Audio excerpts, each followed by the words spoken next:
In March 2013, Mohammed bin Salman have expressed his desire, his frank desire, that he would like to remain a dictator ruler for this country until he dies, until the last day of his life. This is what he expressed. He expressed his desires, and thus the actual desire between this rule is to keep on controlling the rule of the regime until he passes away. So this explains to us, frankly, that being a dictator ruler is an actual goal in itself. And since he took over the rule, he has been practicing a lot of tyranny, which backfired at him because he is one of the rulers compared to everyone else who rules Saudi Arabia. He is a hated person worldwide. They look to him as blood lover person, a person who would commit anything inside and outside without even second thinking,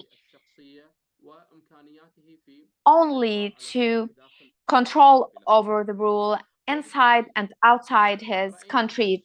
That's why we saw this very ugly image when the journalist Jamal Khashoggi was murdered, and in many other cases which we have witnessed, the torture of women, their imprisonment in an unprecedented way.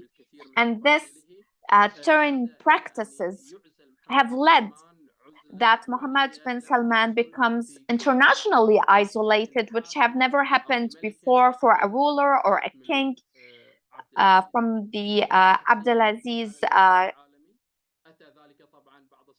kings.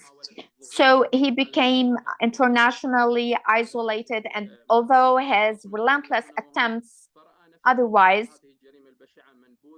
and after this very ugly crime, he felt that he was neglected, isolated, as he used before. So for Mohammed bin Salman, this situation didn't go for too long.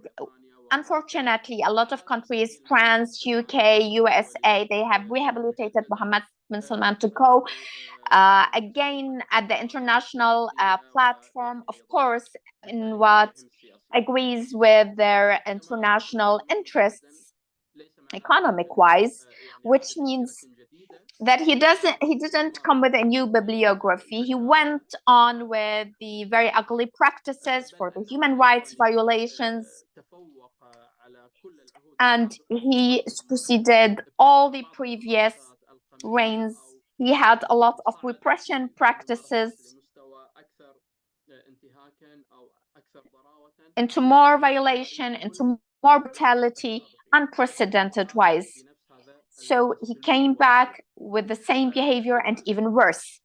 That's why, and within this course, this political course, which is going on in Saudi Arabia, the Saudi government, headed by Mohammed bin Salman, thinks that this very brutal practices for human rights should be covered up, whether economic wise, sports wise, and that's how we can explain the actual thing, which is sports activities increasing day by day in Saudi Arabia because it's upon the political will without or regardless of any internal will to do that, because there is no actual freedom to express their actual needs in the country.